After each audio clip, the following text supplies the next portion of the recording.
What's going on, guys, and welcome to today's video. And today we are doing another TRX mod or upgrade.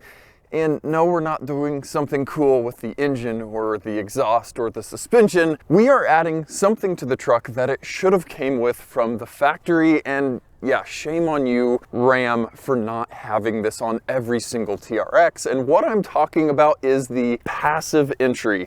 Now, if you're not familiar with passive entry, it's on most modern vehicles, but the system is you keep the key in your pocket, you walk up to the vehicle, you grab the handle, it unlocks, you can get into the vehicle, and then when you're done, you shut the door, you hit a button or a pad on the door handle, and the vehicle locks. You never ever have to take the key out of your pocket, your backpack, whatever you're carrying it in, you never touch it. It's a really cool system. Like I said, it's very common on almost every single modern vehicle. But that brings up the issue with the TRX. Now, there are three levels of trim for your TRX. There's the base model, there's the trim level 1 and the trim level 2. That passive entry system only comes standard on the level 2 group trucks, which, okay, great. Just order your base model or your level 1, add your option for the passive entry and be happy. But that's where the issue is. RAM didn't even allow you to option passive entry on a base model or level 1 group truck.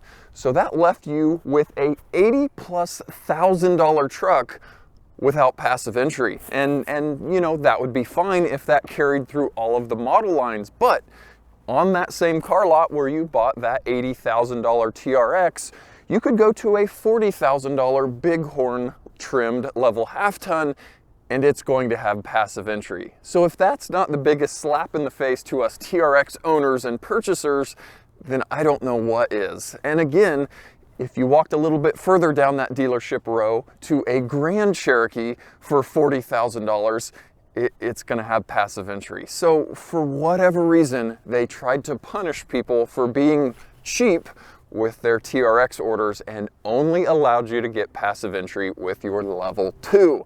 And that's hopefully what we're going to change here today, guys. Now, no, I did not come up with this myself. There is a big, massive thread on the 5th gen RAM forums, which I will link down in the description, that has all of the information, more information than you would ever need. There's like 30 pages to read through, but it is literally everything you need to add passive entry to your 5th generation RAM.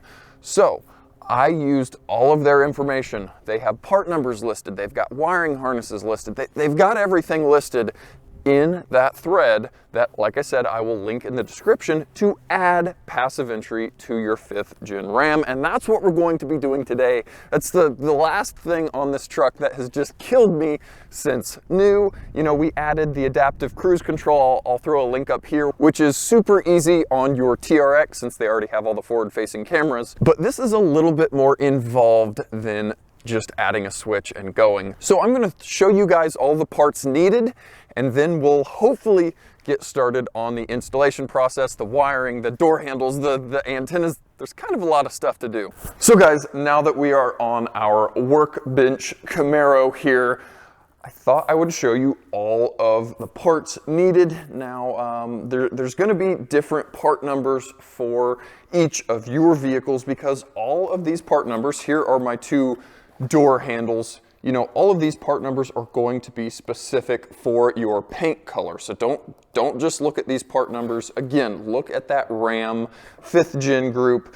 They have all of the part numbers listed, but you've got to get new door handles because, hey, here are those buttons that we are missing. Here is the wiring connector for those door handles.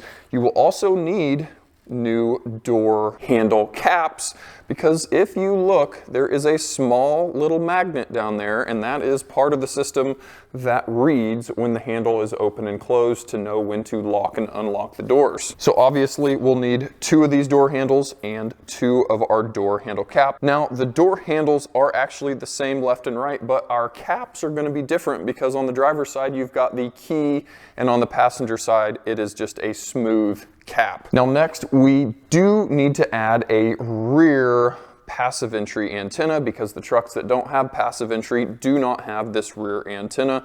And there's a couple of different part numbers for rear antennas.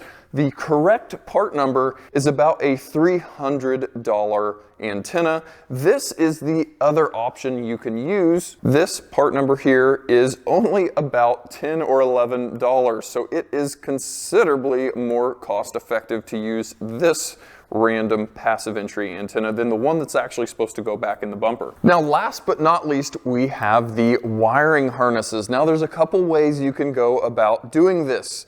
You can order factory door wiring harnesses that replace the entire door harness, but that is extremely expensive. You're looking at about $150 per door.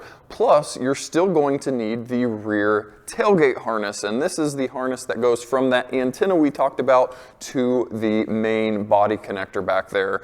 There is, again, on that form, on that thread, there are part numbers of all of these individual connectors, all of the terminals. You can build your own harness. That would probably be the most cost-effective method, but there's actually a guy on the forums. Again, I will link his email down in the description. He custom builds these harnesses for the left front door, the right front door, and the tailgate. And man, I know you guys can't really hold these things, but the quality is super factory OEM. I mean, their factory connectors just looks extremely nice. The rear tailgate one has the weather seals on the terminals, so when they go in, it's just gonna work like factory. It is a very, very nice harness. Probably even nicer than something I could put together. He's got even all the terminals marked and numbered. It just looks really nice. And he sells these shipped for 130 bucks. Yeah, he probably needs to make a little bit of labor from making these harnesses, but man, they're built, they're done, you're ready to put them in. It's probably the nicest, most labor cost-effective option, if that makes sense, versus buying new harnesses or building your own. So that's the route I went with. I bought the harnesses, they're built, they're done, they're very nice. Super easy guy to work with. Venmo'd him some money, and a few days later I had these in the mail and ready to be installed. So that is all of the parts.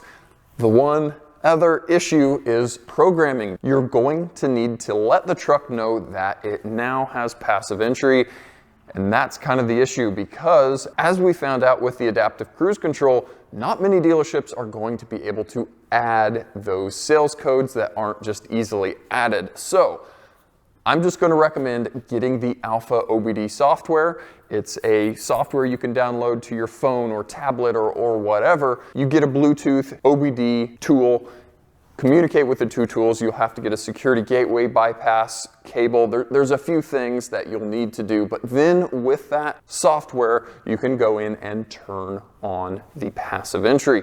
So just plan on getting that system, and going that route. Now, again, all of it is explained on the forum down in the description, so spend some time reading through that, looking through all the pages. It will explain everything you want to know. But what I'm going to try to do today is get all of this installed on the vehicle. I'm going to at least show you guys one door and see the process installing the wiring, installing the door handle, what tools we need, get our tailgate antenna installed, the wiring installed, and hopefully make this thing work. All right, guys, so first things first on doing the door handles and the door harnesses.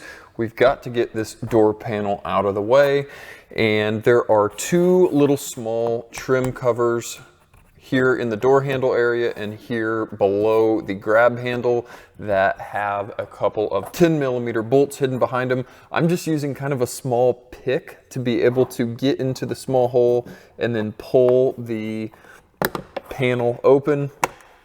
They're kind of a little shaped oval thing like this. And then the upper one, if you kind of open the door handle, you can try to work around and get that thing to pop off. And yeah, there's just one little small kind of hole there that you can at least get under to get the panel pried off. Now we're going to take a 10mm and take the 3 bolts out of the door panel. And now the door panel is ready to be pulled off of the door. There is going to be push clips all the way around this thing, so it's going to be very, very firm on there. It's not going to come off very nicely, but you kind of want to get under the panel and give it a really firm, good pull. Don't just softly pull on it. You'll end up breaking more clips or the panel. You just need to give it a good kind of firm pull to start disengaging those clips. And if you start kind of up here at the top corner, it's a little bit nicer than starting down there at the bottom, but just kind of slowly work your way around the door. And again, give it a good firm pull to get those clips popped loose. So now that we've got this door panel hanging, we've got the lock rod that will go through the door panel. You need to pull that out. And again, I don't know how good you guys are going to be able to see, but we've got a lot of connectors and a cable here. We've got a connector kind of up here near the front. We've got another connector for the window switches that you've just got to kind of feel the little release tab. And then last but not least, you've got the cable for the door handle. And there are also a couple of clips. But once you get all of that unhooked, you can grab your door panel and set it aside. And again, guys, here was the connector for the window switches. There was another connector up here, and then that was our cable for the door handle. And there's a couple of clips that you'll have to push on each side, get that pulled out, get the little ball out. You'll kind of see once you're actually in and playing with it. So now real quick, I am going to get my door speaker out of the way just so I can have some room to work through inside the door. It's just little 6mm screws holding the door speaker on. And again, just a clip there at the bottom. You'll see once you're actually playing with it that it's just a clip. You push the tab in and then you got your speaker out of the way. So kind of our next step now is releasing the door glass from this window regulator carrier plate. And it's really not too bad of a job to actually do, but you've got these two kind of gray plugs down here, which are the access for the two 10mm bolts that attach the glass to the window lift plate. But we're gonna need to roll this glass down until those line up. So what I'm gonna do is unclip my master window switch from my door panel so I can have it plugged in and on the door here. And it's really not too bad to do. If you kind of reach your hand inside, you can feel some of the clips. You can push on them by hand and at least get them to release. And again, guys, once you've kind of pushed up on that window switch, you can push that out of there. There's those kind of metal clips you're kind of putting a little pressure on while you're pushing up on the window switch. So we will plug our window switch back in so we can roll this window down. So we'll have to reach over and turn the key on. So once the key's on, we can roll the window down enough to line up. We're kind of looking through these holes as we're rolling it down, and you will very obviously see the two 10mm bolts on the window glass brackets once they are lined up with the holes. So we can go ahead and get those unbolted now. Now, this next part is always kind of cumbersome because you are going to need to have the window glass held at the top of the window during this window regulator carrier plate removal from the vehicle. So you're going to need to figure out a way to hold it up. And what really works good is either painter's tape or this green painter's tape, because it's not outrageously sticky and going to leave a bunch of residue on your window glass or paint, but you can still stick it to the paint and to the glass. So I like to get a few strips kind of laid out so I can be ready since I am doing this by myself. But if you get a few strips laid out, you can at least initially get the glass held up there, and then you can add some more strips.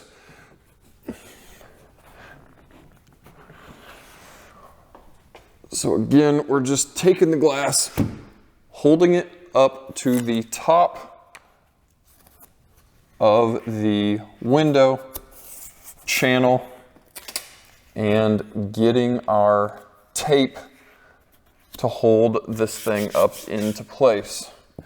Now I'm gonna get a lot more pieces of tape because you do not want this glass to fall. If the glass falls, more than likely it is going to break when it hits the bottom of the door. So now that you've got a bunch of tape on that door, and I will quickly say, try to just put the tape on the outside, because at the dealership on some older vehicles, so yeah, maybe the window tint is older or really cheap window tint, I've had tape that has went on to the inside where the window tint is, and when I pulled it off, it has chipped or peeled the window tint. So yeah, new modern tint probably isn't gonna have that issue, but I don't even like trying or taking the chance. Just go ahead and throw that tape on the outside of the window, and then you won't even have to worry about it. So next thing we can pull off are the T30 Torx, which hold the door latch, because the door latch is connected to the window regulator carrier plate. It's a very horrible modular design that is not very fun to work on. But like I said, we'll grab these three and get those out of there. Now that those are out, we can start working on our door handle that we're gonna need to pull off. And there is a small black plastic plug here on the door. So we will need to get the plastic plug here popped out of the door. And with that plug out, that gives us access to the door handle here on this side. And that is going to require a T25 Torx, and you are going to kind of feed that through the door until you feel it key in, and then you're going to loosen that Torx all the way until it stops. All right, so once that's stopped, that has released the hold on this outside door handle cap. So we'll need to kind of open the handle, and then we can release that door handle cap. And the driver's side obviously is going to have the lock cylinder, which we will need to transfer over to our new cap, but we will we'll deal with that once we are going back together. So now for that door handle, that's going to need to slide towards the back of the truck like so, and then it will basically just kind of lift and pull out of there. And that is just the non-passive entry door handle, so we can get that thing out of the way. Now the remainder here we can see through. We've got a few kind of plastic pieces, and unfortunately all of those are connected to that inside structure. So we'll need to take our T25 again and just loosen this screw. Don't take it out all the way, just loosen it up. So with our latch unbolted, with our door handle removed and unbolted, with our glass removed from the window regulator, we now need to remove our wiring over here in the door jamb. So guys, we've got our door harness that is very connected to our window regulator carrier plate. It goes into the metal of the door through this grommet, which pulls off very nice and easy. We go through the door again over here in the door jamb area, which you'll be able to push that through, which leaves the body harness connector that goes into the actual cab of the truck. Now it's really hard to show you again, but there is a tab on the top and a tab on the bottom that you'll need to push up and down on to release that, so you can remove the connector from the body. I've just got this plastic kind of body panel tool, so you can, you know, pry around without worrying about scratching up your paint. But I should be able to push here on the top. And guys, what you may need to do is kind of pull some of the rubber boot away from that connector so you can actually see what you're doing and actually push on the little release tabs. So guys, once you get the wiring connector unclipped from the door, now I'll show it a little bit better once we get the thing out so we can actually see it. There are two electrical connectors that you'll also have to unhook so you can completely unplug it from the door. Once we've got both of those connectors unplugged, we can take that door harness and kind of tuck it back through the hole where all of that original wiring came through. Super hard to show, but there are a couple of tabs that you kind of need to push down on that are in the door jamb. And that's honestly kind of the hardest pain. You know, I was using a pick to kind of push down on the tabs and get that door jamb harness unhooked out of the door. And then you've got the two connectors. You've also got to, again, use that pick, push down on the tab so you can pull both of the connectors out. Is probably the most tedious part of this thing, unfortunately. But once you get all that out, you are ready to unhook our mirror harness, and then we will get the door carrier plate bolts unbolted out of this thing, and we can finally take the carrier plate out of this. All of our carrier plate bolts are just 10 millimeters again, so we'll buzz all of those out of this thing.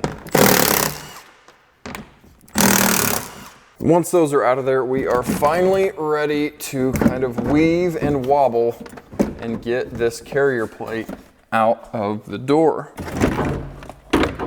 And this is finally what you're left with. This is the whole window carrier plate assembly. It is a massive, massive piece, and yeah, it's pretty horrible to pull out of the door. So guys, now we are ready to run our wiring for the new passive entry door handle. Now, if I haven't already mentioned it, all of this is super detailed on the 5th gen RAM forms. It shows you a really good step-by-step. It shows you where all the wiring goes. So definitely refer back to that forum post that I will link down in the description. But this is one of those wiring harnesses that I also got off of the 5th gen RAM forum. So we need to get this wiring installed so we can get this carrier plate back in. Now there is little wiring guides that the wire does need to clip into so it doesn't get in the way of the window going up and down and the other moving parts. So again, if you look at the pictures on the form and just kind of follow the wiring clips, you can get that wiring installed like it should have been from the factory. Now to do it really, really nicely, you've got a couple of grommets that you're going to need to pass the wiring through. There's a grommet here, and then once you follow your wiring, there's another couple of grommets on this side that you're going to, in theory, want to cut or remove the tape so you can run the wiring through, re-tape it all up, and just have it really, really nicely tucked into the factory harness. So just take your time. You obviously only want to be doing this once, but I'm going to remove the tape so I can get this new wiring through the grommet, tape it back in its location, put it back in the hole, follow it along the harness, and then obviously go through this harness and that harness, and then we will worry about getting it into the correct pins here on the connector. So now that we've got our wiring kind of loosely ran through, we need to install our wiring into the connectors. We're going to need to release the locks on the connector, which is just pushing out on the white or brown center, which you can do relatively easily here on the side of the connector by just pushing up.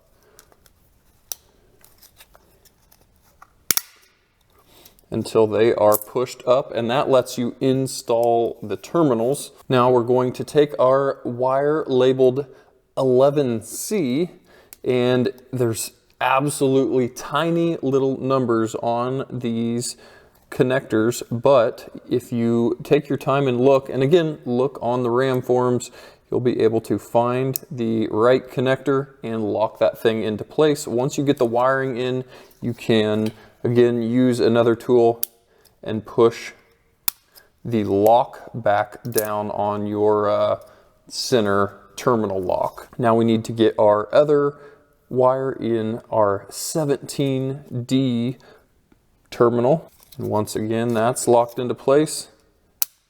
We'll push our terminal lock in and kind of pull any access wiring to make it the same length as everything else. And then we can start the process of getting this boot back on. And then of course we're going to need to tape this harness really nicely all the way along so it looks factory and it's not all flopping around. And then we'll be ready to put this carrier plate back in the door. Once we've got all of that wiring tucked up nicely, we are finally ready to start putting the carrier plate back into the door. Now you'll obviously want to tuck this in first with all of the latch and window channel run set up. And again, take your time. These things are an absolute pain in the butt to do.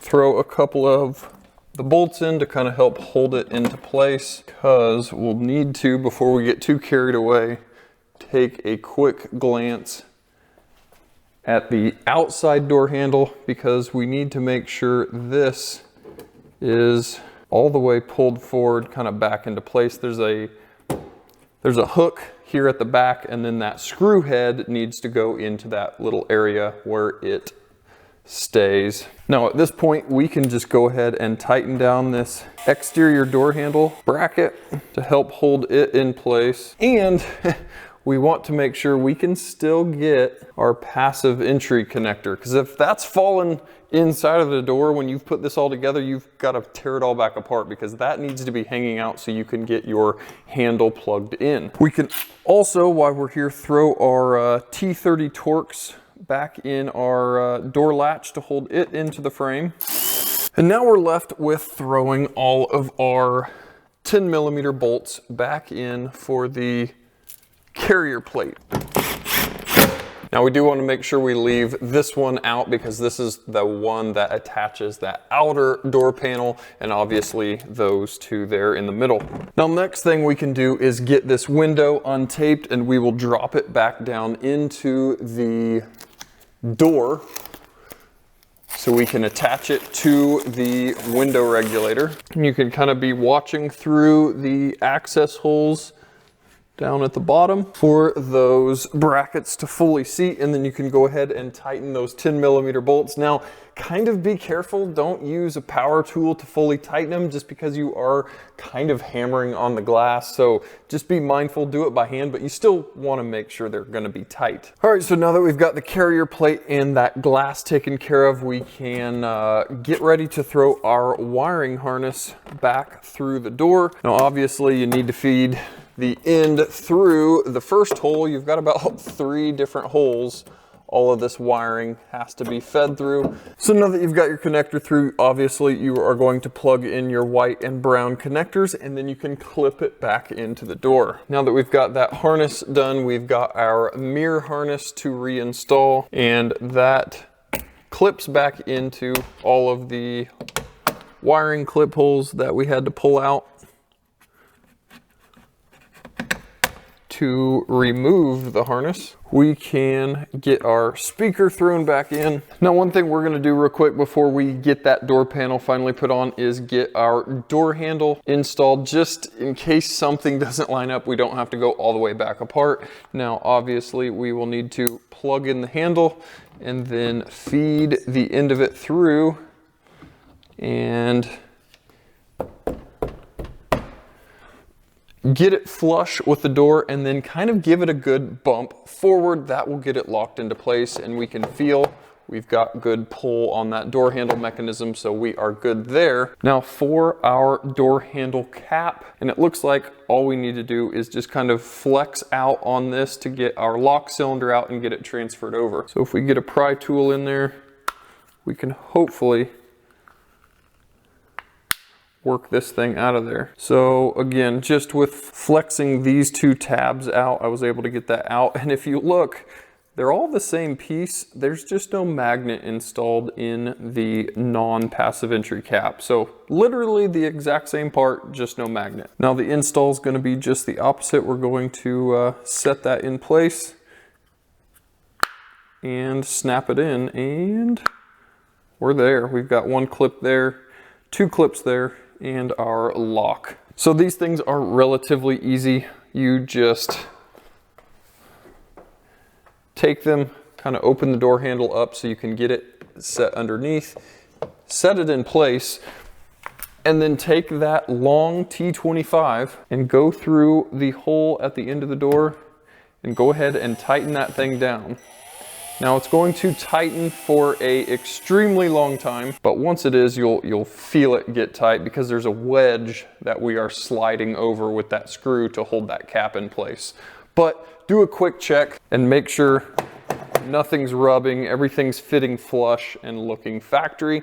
And don't forget to throw your plastic little plug back over the hole, and then we will finish up on the interior door panel here. So on that door panel, we've got a few things to watch for. You know, we've got the lock rod that needs to go through the lock area. We've got our release cable that needs to go on our handle. We've got our connector here for some of our ambient lighting here on the door. So make sure you do not forget to do any of that. Obviously, our big connector will kind of tuck through this hole so we can plug our master switch into that. Now, lining up the door panel, you saw on the back of it, we just have tons of clips, and you're gonna wanna make sure all of those are lined up before you start banging this panel on, because if they're not lined up, you're gonna bend them and break them.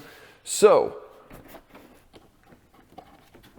make sure the panel is pretty much all the way on flush. If one of those clips isn't all the way in the hole, it's going to be sitting out by a decent amount. So again, make sure everything's where it needs to be, and then you're going to need to beat on your brand new truck's door panel, because that is what it's going to take to kind of clip all those clips in. Because if you don't do that, it's not going to be fully seated and the clips won't be tight. So we will get our last 3 screws thrown in this thing. We've got all of our screw covers here. And last but not least, we've got our master window switch. So guys, that is the install for just one of the doors. Now, the first one's going to take a lot longer than the second one, because once you kind of know the process, it will come apart and go back together a lot quicker. Now, like I said, make sure you go watch and look through the 5th gen RAM thread on the passive entry. I'll again have that link down in the description. So once you're done with this, you've got that other door to do, and then we will jump onto the tailgate harness and the antenna section. So starting with that antenna here at the back, you're going to need to drill a single hole on the rear antenna bracket, since this is the incorrect part number, but it is the way cheaper part number. So mark your hole. Again, this doesn't need to be pretty. Nobody is ever going to see this. It's behind the bumper, behind the spare tire. But you're going to want to add one more mounting hole for the cheap antenna here at the back. So I've got my hole drilled, I've got my wiring attached to the antenna, and you're going to start routing the wiring through. Once you've got that antenna into place, get a couple of clips, trim clips, screws, nut and bolts. It really doesn't matter. You just want to get that rear antenna secured to the bracket where it's going to live.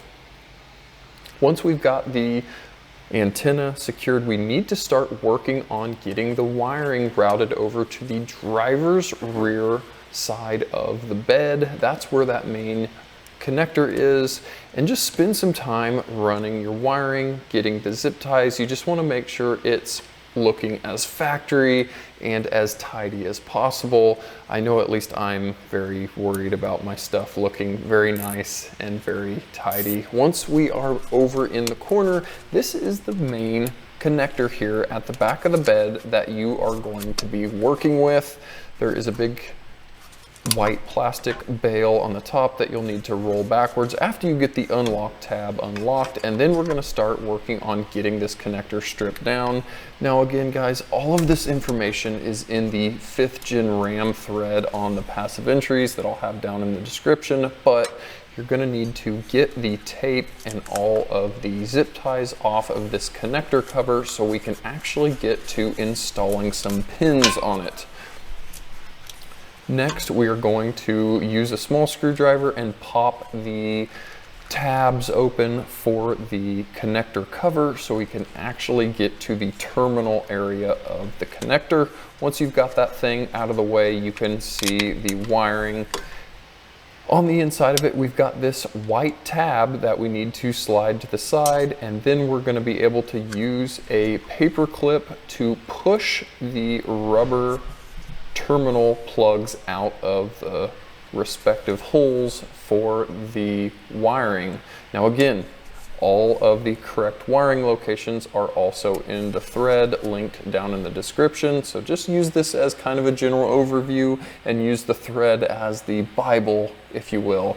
We've got our 2 holes now opened up. We're going to install our wiring, and make sure you install it until they lock into place and don't pull back out. If you need to, you can use a pair of needle nose and kind of grab the wiring from the front side of that connector and help pull them through. Just be careful not to damage the terminals, obviously. But once you get those things pulled all the way through, you can go ahead and lock that connector back into place.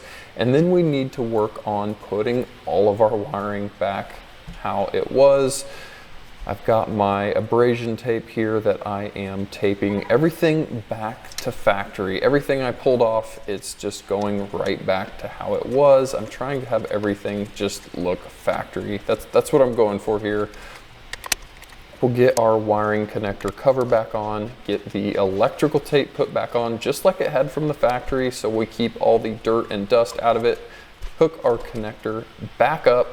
And then I did have a little bit of extra wiring that I've got to zip tie up to my main bed harness. Once everything is tidied up, you are done with the bed install. Well guys, it definitely is not an install for the faint of heart. You are doing some massive, massive door teardown. Take both doors apart. You've got all of that bed harness that you've got to do, that antenna.